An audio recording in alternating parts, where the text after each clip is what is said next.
न्यायों की पुस्तक अध्याय 10। न्यायों की पुस्तक अध्याय 10।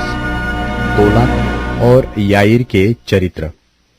अबीमेलेक के बाद इस्राएल के छुड़ाने के लिए तोला नाम एक इस्साकारी उठा। वह दोदो का पोता और पुआ का पुत्र था और एप्रेम के पहाड़ी देश के शामीर नगर में रहता था। वह 23 वर्ष तक इस्राएल का न्याय करता रहा, तब मर गया और उसको शामीर में मिट्टी दी गई। उसके बाद गिलादी याईर उठा। वह 22 वर्ष तक इस्राएल का न्याय करता रहा और उसके 30 पुत्र थे, जो गधियों के 30 बच्चों पर सवार हुआ करते थे, और उनके 30 नगर भी थे, जो गिलाद देश में है और आज तक हब्योत्याईर कहलाते हैं। और याईर मर गया और उसको कामोन में मिट्टी दी गई। तब इस्राएलियों ने फिर यहोवा की दृष्टि में बुरा किया, अर्थात बाल देवताओं और अश्तोरेत देवियों और आराम, सिदोन, मोआब, अम्मोनियों और पलिश्तियों के देवताओं की उपासना वे करने लगे और यहोवा को त्याग दिया और उसकी उपासना न की।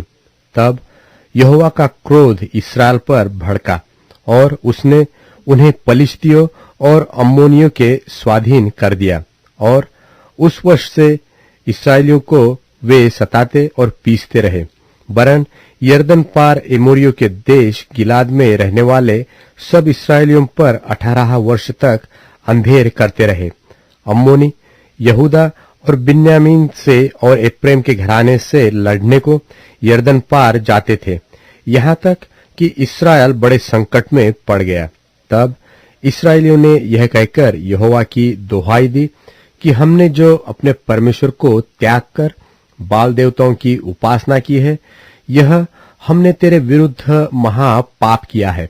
यहोवा ने इस्राएलियों से कहा, क्या मैंने तुमको मिस्रियों, एमोरियों, अम्मोनियों और पलिश्तियों के हाथ से न छुड़ाया था? फिर जब सिदोनी और अमालेकी लोग और अम्मोनी लोगों ने तुम पर अंधेर किया और तुमने मेरी दोहाई दी, तब मैंने तुमको उनके हाथ से भी न छुड़ाया? तो भी तुमने मुझे त्याग कर पराये देवताओं की उपासना की है, इसलिए मैं फिर तुमको न छुड़ाऊंगा। जाओ, अपने माने हुए देवताओं की दोहाई दो, तुम्हारे संकट के समय वे ही तुम्हें छुड़ाए। इस्राएलियों ने यहोवा से कहा, हमने पाप किया है, इसलिए जो कुछ तेरी दृष्टि में भला हो वही हमसे कर, परंतु अभी हमें छुड़ा। तब वे पराये देवताओं को अपने मध्य में से दूर करके यहोवा की उपासना करने लगे, और वह इस्राएलियों के कष्ट के कारण खेदित हुआ। तब अम्मोनियों ने इकट्ठे होकर गिलाद में अपने डेरे डाले, और इस्राएलियों ने भी इकट्ठे होकर मिस्पा में अपने डेरे डाले। तब गिलाद के हाकिम एक दूसरे से कहने लगे, कौन पुरुष अम्मोनियों से संग्राम आरंभ करेगा, वही गिलाद के सब निवासियों का प्रधान ठहरेगा।